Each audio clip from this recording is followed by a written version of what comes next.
Buen día. En el video de hoy vamos a hablar de los elementos de fuerza. Antes tenemos que recordar los dispositivos que vimos en el video anterior, que son dispositivos que permiten o interrumpen el paso de la corriente eléctrica desde la red hasta una determinada carga. Estos dispositivos son de accionamiento manual y son algunos, como por ejemplo los interruptores, los pulsadores o los seleccionadores. En las gráficas podemos ver algunos de ellos. En este caso todos son de accionamiento manual o accionamiento muscular. Para la parte de fuerza también encontramos dispositivos automáticos. Estos dispositivos son aquellos que actúan por factores distintos a la maniobra que puede realizar un operario. Entonces, en estos dispositivos ya intervienen otras fuerzas para cambiar de estado los contactos de los diferentes elementos. Entonces ya no vemos un accionamiento manual, sino vemos un accionamiento automático. Dentro de esos dispositivos tenemos los contactores, los temporizadores, los interruptores de posición, detectores fotoeléctricos, presóstatos, contadores, sensores y cualquier otro elemento que me permita manipular la fuerza eléctrica desde un elemento de maniobra automática. Arranquemos con los aparatos de maniobra. Entonces, dentro de los aparatos de maniobra encontramos el elemento principal de fuerza, que son los contactores. Entonces definamos contactor. Dice que es un mecanismo cuya misión es la de cerrar unos contactos para permitir el paso de la corriente a través de ellos. Esto ocurre cuando la bobina del contactor recibe la corriente eléctrica comportándose como un electroimán y atrayendo dichos contactos. Entonces ya vemos aquí en la definición que es un elemento electromecánico que lo que hace es cerrar o abrir unos contactos dependiendo pues de la tensión que se le esté colocando en la bobina. Este es un contactor básico, es el aspecto físico de un contactor. Este es de la marca Siemens. Más adelante pues vamos a verlo un poquito más grande y más en detalle. Para conocerlo interiormente lo que vamos a hacer es despiezarlo. Entonces dentro de esa gráfica podemos ver que aquí está el contactor, ¿sí? el contactor, y vamos a hacerle un explosion view. Dentro de él encontramos los bornes de contactos, que son estos elementos que están acá. Ahí es donde vamos a venir a conectar los cables externos, o sea, donde vamos a venir a colocar la carga del motor. Vamos a tener una cámara, se llama cámara de extinción. Resulta que estos contactores, una de las principales características es que están fabricados en materiales antiflagrantes. ¿Qué quiere decir eso? Que no son materiales que se incendian. Se pueden quemar, pero no incendian, o sea, no generan una flama. Se llama que es una cámara de extinción, es porque los contactos que están internamente, como manejan corrientes tan altas, entonces pueden generar chispa. De hecho generan una chispa bastante grande, pero las cámaras lo que hacen es impedir la entrada del oxígeno. Entonces, como se impide la entrada del oxígeno, no hay una llama como tal a la hora de generarse la chispa. Este elemento que está aquí, este que estoy mostrando aquí, se llama martillo o armadura móvil. Aquí vemos la chaveta de la parte móvil. Esto es simplemente los contactos móviles, el resorte o muelle que permite que el martillo regrese a su posición inicial. Aquí encontramos la bobina, que es la encargada de generar la fuerza electromotriz para atraer el martillo o la armadura móvil. Esta es el núcleo interior. Este no tiene movilidad, este es fijo. Generalmente se le llama circuito magnético fijo, o se llama culata, nunca se mueve. Este va a estar siempre quieto. Esta es la tapa posterior. Entonces en la tapa posterior, que también está hecha de materiales antiflagrantes, se encuentran los puntos de conexión, los puntos de anclaje. Entonces yo puedo colocar esto directamente a una caja de conexiones, o hay unos que tienen sistema de riel omega. Entonces el riel omega me permite hacer la organización o colocar de manera más fácil el contactor. En la siguiente diapositiva vemos básicamente el contactor visto de lado. Entonces miremos cuáles son sus partes móviles y cómo actuaría. Entonces aquí en esta parte de acá encontramos los contactos eléctricos. Estas son las borneras donde vamos a venir a conectar nuestros cables externos. Aquí está bornera de entrada y bornera de salida, y estos son los contactos que hacen que fluya la corriente desde la bornera de entrada a la bornera de la salida. ¿Cuándo ocurre eso? Cuando el martillo o parte móvil se desplaza hacia abajo. ¿Por efecto de quién? Por efecto de la bobina. La bobina genera un campo magnético que atrae el martillo. Al atraerlo, los contactos bajan y permiten el paso de la corriente desde la entrada hasta la salida del contactor.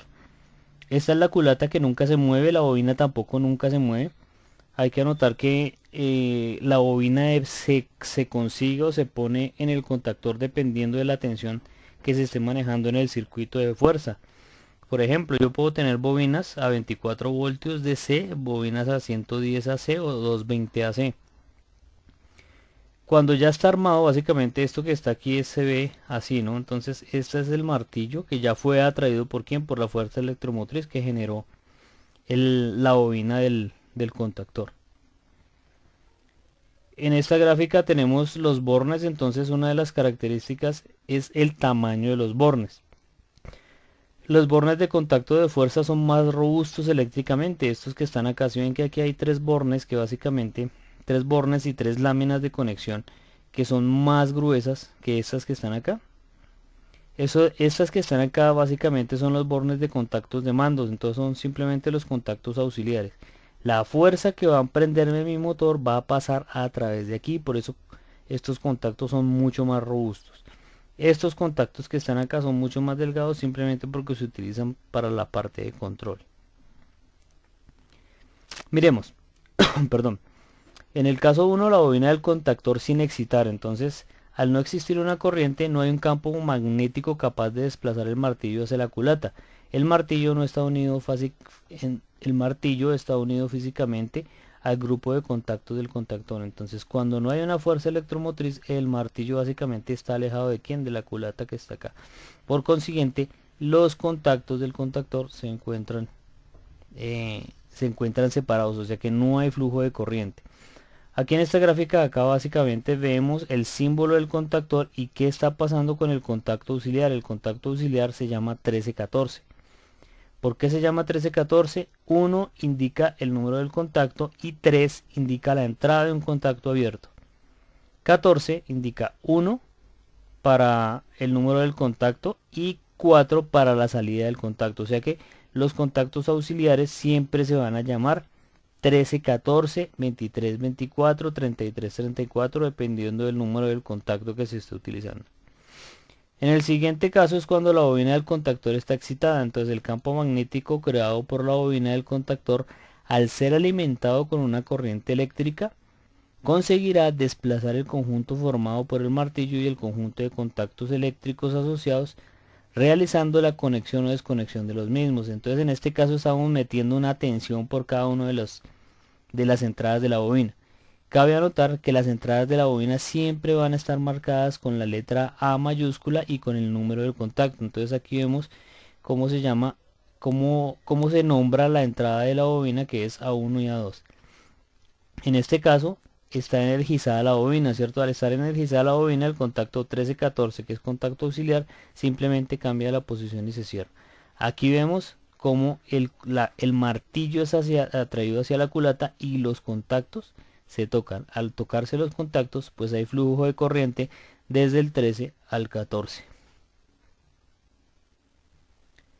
En la siguiente diapositiva simplemente vemos el funcionamiento de los dos casos, ¿no? La bobina sin excitar, entonces vemos que los contactos del contactor están completamente separados. El único que está unido es ¿quién?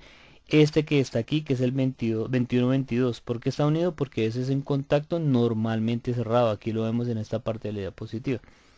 Cuando se energiza la bobina, el martillo se atrae.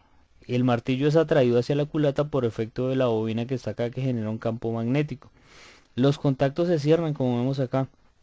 Contactos auxiliares y contactos auxiliares y contactos de fuerza. Entonces cambian de posición. La nomenclatura es bastante importante a la hora de entender y realizar un plano por medio de lógica cableada. Entonces vamos a entender cómo es la nomenclatura, cómo es la simbología para cada uno de los puntos importantes de un contactor. Entonces, partes y nomenclatura. Los contactos principales se van a llamar 1, 2, 3, 4, 5 y 6. Entonces, cabe anotar que siempre los números impares van a ser las entradas del contactor. Entonces 1 es entrada de fuerza, 2 salida de fuerza, 3 entrada de fuerza, 4 salida de fuerza, 5 entrada de fuerza, 6 salida de fuerza. Números impares entradas, números pares salidas. La bobina, como ya habíamos dicho, se le coloca la nomenclatura al lado derecho, perdón, y se va a utilizar la letra A mayúscula y el 1 y la letra A mayúscula y el 2 para cada uno de los puntos de conexión de la bobina. Los contactos auxiliares, en este caso, si pueden observar, miren que aquí está, estos son los contactos principales que están nombrados 1, 3 y 5. También los pueden nombrar L1, L2 y L3. Y aquí tenemos un contacto auxiliar que se ve fácilmente que es un NO, ¿cierto? O sea que aquí se ve fácilmente también que es un 13 y aquí abajo es el 14. O sea que yo en un contactor puedo tener un solo contacto auxiliar que se va a llamar 13-14. Siguen siendo los mismos contactos principales 1, 3, 5 y contactos principales de salida 2, 4 y 6. El circuito electromagnético consta de 3 partes. El núcleo, que está formado por una parte fija, este es el núcleo, ¿cierto? Por la parte fija que vimos ahora rato en la culata. La bobina, que está conformada por los puntos de conexión A1 y A2, y la armadura o parte móvil. La parte móvil es el martillo, ¿no? Estábamos hablando ahorita del martillo. Entonces fíjense cómo en esta bobina podemos tener dos puntos de conexión. Podemos tener 2 A2, miren. Aquí tenemos 2 A2 y un A1 solamente. ¿Listo? Eso simplemente se utiliza para conexión, lo que quiere decir que este punto y este punto, perdón, y este punto sí son los mismos. Ahora bien, miremos los contactos auxiliares, cuál es su nomenclatura. Entonces, el autor dice que para poder disponer de más contactos auxiliares y según el modelo del contactor se pueden acoplar a este una cámara de contactos auxiliares o módulos independientes normalmente abiertos o normalmente cerrados. Este es mi contactor que tiene un contacto normalmente abierto, pero si yo necesito más contactos, ya sean abiertos o cerrados, puedo acoplar elementos auxiliares al contactor. Entonces yo cojo y uno esto con el contactor y cuando se active el contactor, estos contactos van a cerrar. Entonces puedo colocar contactos normalmente abiertos y contactos normalmente cerrados. En esta siguiente gráfica lo que estamos viendo es cómo se engancharían esos contactos auxiliares al contactor. Entonces hay dos formas de hacerlo. En la diapositiva anterior podemos decir que estos podrían estar encajando al lado o podemos decir que podemos montarlos enfrente.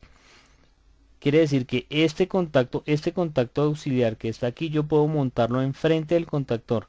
Entonces cuando entre el contactor, como queda enganchado de esta manera por medio de una cola de Milano, así se llama el sistema de sujeción que tiene este contactor. Entonces simplemente cuando se active el contactor principal va a terminar moviendo también el contacto auxiliar. Y esos contactos están aquí en este lado. Bien. Podemos tener, como en el caso anterior, un solo bloque de contactos o puedo tener varios bloques de contacto individuales o puedo también tener un conjunto de cuatro contactos auxiliares. Entonces estos contactos auxiliares los cojo y los monto enganchándolos enfrente del contactor. Entonces podemos ver aquí que está punto de conexión de la bobina del contactor, entradas del contactor que son 1, 5 y 3, salidas del contactor, contactos normales que tiene el contactor que son 13, 14, 21, 22 y este bloque que está acá son los contactos auxiliares del contactor que estamos colocando en la parte delantera. Es muy importante entender cómo es el marcado de los bornes, ya que eso depende la correcta conexión de los contactores. Entonces la bobina siempre va a estar marcada con las letras y la nomenclatura A1 y A2. Los contactos auxiliares, como ya se ha nombrado, existen contactos normalmente abiertos y normalmente cerrados. Entonces vamos a encontrar los abiertos como NO o NA y los cerrados como NC. Los contactos normalmente abiertos se les asignan números de dos cifras. Para la primera cifra indica el número de orden y la segunda deberá ser 3 o 4. Por ejemplo, 13, 14, 23, 24, 33, 34. La primera cifra, como les decía, indica el número de orden del contacto dentro de ese contactor. Entonces, Si yo miro este número, el 2324, quiere decir que ya es el segundo contactor, el segundo contacto abierto. ¿Por qué abierto? Porque veo que hay un 3 y un 4. Para los contactos normalmente cerrados se le asignan números de dos cifras. La primera indica el número de orden y la segunda deberá ser 1 y 2. O sea que miren que para los contactos abiertos vamos a utilizar 3, 4 y para los contactos cerrados vamos a utilizar 1, 2. ¿Con quién? Pues con el índice inicial que está acá, que lo que me está indicando es cuál es el número del contacto dentro del contactor. Los contactos principales se marcan con los siguientes números o letras. Entonces yo los contactos principales los puedo encontrar como 1, 2, 3, 4, 5, 6 o simplemente lo puedo encontrar por medio de letras. L1T1, L2T2, LTS3, donde las L son las entradas al contactor y las T son las salidas. El contactor se denomina con letras KM seguidas de número. Entonces si yo tengo un contactor dentro de mi circuito de lógica para automatización, si tengo un solo contactor, ese se va a llamar KM1. Pero si tengo 5, por ejemplo, los tengo que nombrar KM1, KM2, KM3, KM4 y KM5. Entonces el índice que va a tener KM corresponde sencillamente a la cantidad de contactores que se estén utilizando dentro del circuito, dentro de la lógica cableada.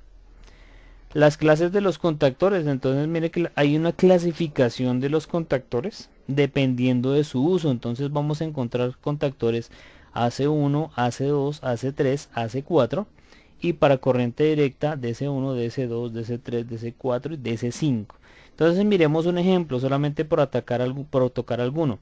Si vamos a comprar un contactor AC1, dice que sirve para cargas no inductivas o débilmente inductivas.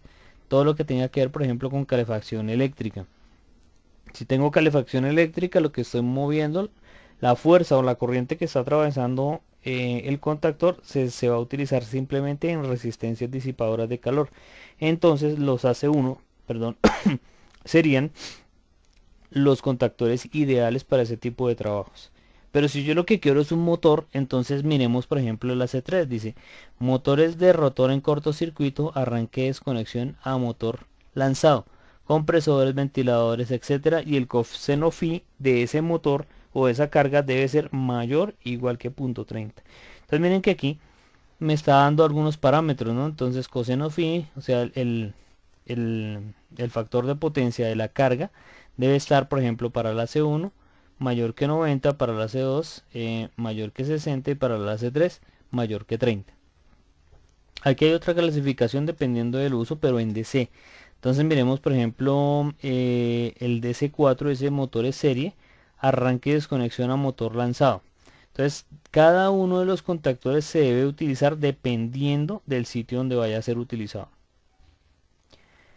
Esto es algo importante que quise colocar aquí, es una etiqueta de un contactor que casi nunca miramos. O sea, uno compra el contactor y simplemente lo pide, por ejemplo, deme un contactor para 10 amperios y pare de contar, pero nunca se preocupa de la etiqueta y qué es la información que me entrega las etiquetas. Entonces miremos por ejemplo que aquí tenemos la marca comercial del contactor, el modelo del contactor dependiendo del fabricante y tenemos el plano de conexión donde me dice dónde está A1, A2, donde podría estar L1, L2, L3 y cuántos contactos tiene de forma auxiliar.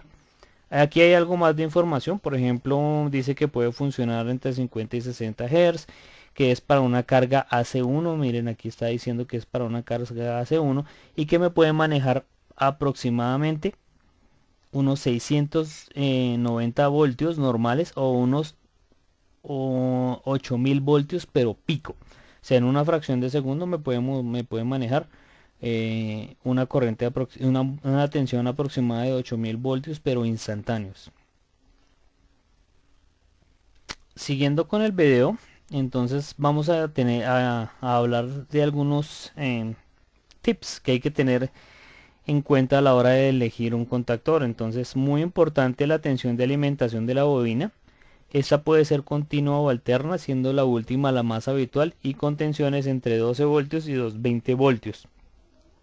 Entonces, importantísimo tener en cuenta cuál es la tensión de alimentación de la bobina y eso depende simplemente del sitio donde se vaya a colocar, de la tensión que se está manejando en el sistema que se quiera automatizar. La frecuencia de switcheo, entonces la frecuencia de switcheo tiene que ver básicamente con cuántas veces por minuto o cuántas veces por segundo el contactor va a cambiar de abierto a cerrado. Entonces eso también es importante porque podemos encontrar en el mercado contactores que no me respondan a la velocidad que yo necesito para mi aplicación. La corriente que consume el motor de forma permanente, entonces corriente de servicio. Entonces yo tengo que observar si voy a, por ejemplo, a colocar una carga de tipo inductivo, por ejemplo en un motor, tengo que mirar cuál es la corriente nominal de funcionamiento del motor. Así, con eso, escojo el contactor buscando que la corriente nominal que soporta el contactor sea aproximadamente un 25% por encima de la corriente nominal de la carga. Otra dice, por lo tanto es conveniente el uso de catálogos de fabricante en los que se indican las distintas características de los contactores en función del modelo, y eso es algo que nunca hacemos y que es muy importante, y sobre todo para nosotros los ingenieros, porque ahí es donde podemos garantizar el éxito de la automatización por medio de lógica cableada. Algunas causas de deterioro de los contactores básicamente están en la verificación del circuito de mando y de potencia, o sea, hacer una correcta verificación del circuito de mando y de potencia que estén funcionando correctamente. Verificación de los conductores y de las conexiones, entonces se tiene que verificar manualmente y visualmente que los contactores y los conductores, y las conexiones de los contactores estén correctamente hechas. Un ejemplo, el torque en los tornillos. Los tornillos de las borneras deben de estar completamente ajustados para evitar chispas provenientes simplemente de una mala conexión. Verificar la tensión de alimentación según las tolerancias de los fabricantes. Entonces yo no puedo ir a conectar un contactor a 110 si me dice que funciona a 220. Algo bastante importante que va asociado con los contactores son los relevos de carga o relés térmicos. Estos relés simplemente son protecciones térmicas que se acoplan a los contactores buscando proteger las cargas que se colocan.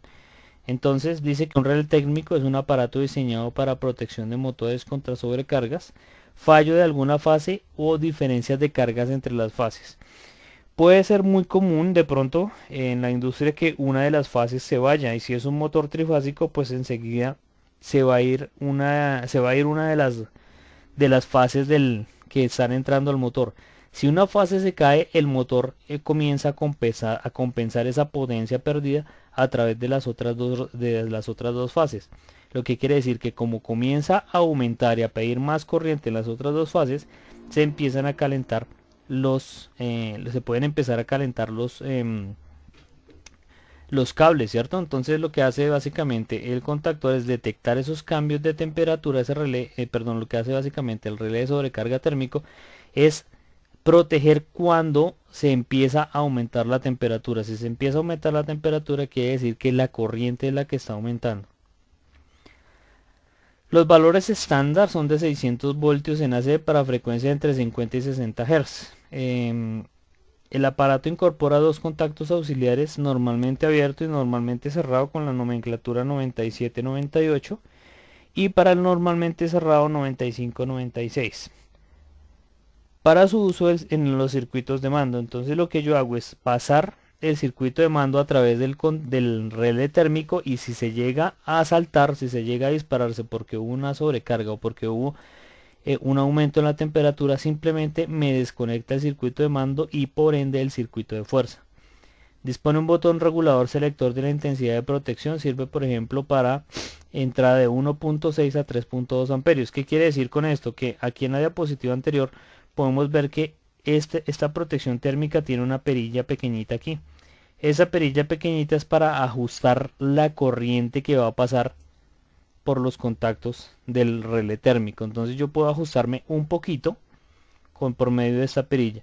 Estos botones que están aquí es simplemente la reposición del térmico. Resulta que si el térmico se salió de funcionamiento porque hubo una sobretemperatura, entonces él se va a disparar y va a quedar reseteado. Entonces con estos botoncitos que están acá lo puedo volver a funcionar. Ellos pueden trabajar en manual o automático. La idea es que no estén en automático. ¿Por qué? Porque si están en automático, cuando se enfríen se van a reponer solos. Entonces debemos de obligar al operario a que vaya y verifique de forma manual y visual qué fue lo que pasó con el contactor y así encontrar la falla. El funcionamiento del térmico realmente es muy sencillo. Vamos a leer ese párrafo. Si el motor sufre una avería y se produce una sobreintensidad, las bobinas calefactoras, o sea, el relé térmico tiene unas bobinas calefactoras, consiguen que la lámina bimetálica construida con dos metales con un coeficiente de dilatación diferente se deforme desplazando este movimiento una placa de fibra hasta producir un cambio o conmutación de los contactores. Básicamente lo que me está mostrando es lo siguiente. Por aquí va a ser la entrada de la corriente que va a ir a manejar los motores y por la parte de abajo va a ser la salida. Esta es la bobina calefactora, entonces cuando esa bobina se calienta porque la corriente que está fluyendo por esta parte es muy alta, entonces esta lámina se dobla. Al doblarse esa lámina, por efectos de la temperatura, ya que es un material bimetálico quiere decir que está construido con dos metales diferentes y que al mismo tiempo presentan coeficiente de dilatación diferente, entonces hacen que los contactos salgan de funcionamiento, abriendo el circuito. Esta es la manera correcta de colocar un contactor junto con su protección térmica. Entonces yo lo que hago es poner estos puntos, estas entradas directamente sobre el contactor. Entonces aquí va a ser la entrada de tensión, va a pasar por el contactor que sirve simplemente como interruptor y va a pasar también ¿por quién? Por las bobinas calefactoras. Con eso, cuando haya un aumento en la temperatura en las bobinas calefactoras, estos contactos que están acá cambian de posición. Al cambiar de posición, hacen que el circuito de mando desconecte el circuito de fuerza comandado por quién, por el contactor. Ya para entrar en materia, miremos cómo sería a grosso modo un sistema de lógica cableada. Entonces miren que tenemos el contactor, relé térmico que me está protegiendo el motor y conexión al motor. Entonces de aquí podemos destacar dos circuitos, uno que es el circuito de fuerza y otro que es el circuito de mando. En el circuito de fuerza tenemos, como es un motor trifásico, entonces tenemos las tres líneas, tenemos protección termomagnética. Esa protección termomagnética es la que está en el totalizador principal, o sea en el breaker principal está esta protección termomagnética que está acá. Más adelante vemos cómo funciona y cuál es su simbología. Vemos el contactor, que es este elemento que está acá, ¿sí? Este es el contactor, y más abajito está la protección térmica, que es esta que está acá. Entonces la protección térmica siempre la nomenclatura va a ser con esos semicuadritos que están aquí en la parte de acá, ¿cierto? En la parte de abajo. Entonces ahí vamos a encontrar que esos semicuadritos me están indicando que es una protección térmica. Miren que aquí en esta parte de acá podemos ver fácilmente que se encuentran los puntos de contacto de la bobina, que son A1, A2, contactos 1, 3 y 5, que son contactos de entrada del contactor, y salidas que son 2, 4 y 6. Esta protección térmica, ya les dije, es la entrada a nuestro circuito de fuerza, o sea, es el totalizador que básicamente va a estar indicándome, manejándome la corriente total del circuito, pero en la caja de conexión. Aquí vemos el circuito del mando. Entonces en el circuito de mando vemos básicamente los mismos elementos, solamente que ya no vamos a ver las tres líneas de fuerza que estamos viendo acá, que van directamente conectadas al motor, sino vamos a ver el circuito que me va a permitir energizar la bobina del contactor para que él funcione. En primera instancia tenemos que el contacto termomagnético con los contactos 95 y 96, como ya hemos visto. Entonces ese contacto es normalmente cerrado, la corriente va a fluir por acá. Lo primero que vamos a encontrar es el interruptor de parada. Miren, aquí está ese 0, que es un contacto normalmente cerrado, y va a ser el interruptor de parada. ¿Por qué 11-12? Porque 1-2 me está indicando que es un contacto normalmente cerrado, y el 1-1, que son los dos índices iniciales, me están indicando que es el primer contacto que estoy utilizando, pero que es normalmente cerrado. Aquí encontramos un interruptor que está normalmente abierto. Toda la parte de lógica cableada, todo lo que tiene que ver con circuitos de mando, vamos a encontrar contactos normalmente abiertos. Entonces vemos que aquí está el contacto 13-14 de un pulsador que se llama S1. Paralelo a él encontramos el contacto auxiliar del contactor, que se llama KM1. Mira, aquí vemos KM1 y este vendría siendo KM1, este contacto que está acá. Miren, aquí está la nomenclatura. Entonces yo voy a coger el contacto auxiliar de KM1, y lo voy a colocar en paralelo con el pulsador. ¿Por qué en paralelo? Porque yo necesito hacer una retención. Ya vamos a mirar cómo funciona eso. En paralelo con la bobina del contactor simplemente tengo un piloto, entonces ese pilotico me va a indicar, en piloto verde, si lo ven, ese pilotico lo que me va a indicar es que está funcionando el motor. Entonces, ¿cuál es la nomenclatura de los pilotos? Va a ser H1, H2, H3, H4, etcétera, y los puntos de conexión siempre van a ser X1 o X2. Aquí tenemos otro punto de contacto. Miren, si ven una línea punteada que está aquí, lo que quiere decir que pertenecen al mismo relé térmico. O sea que cuando este se abra, este se cierra. Supongamos que hubo una sobretensión y el relé térmico, este contacto se abrió. Si este contacto se abre, este se cierra. Si este se cierra, me va a prender esta lamparita que está acá, que es de color rojo. Lo que me está indicando simplemente es que hubo algún fallo.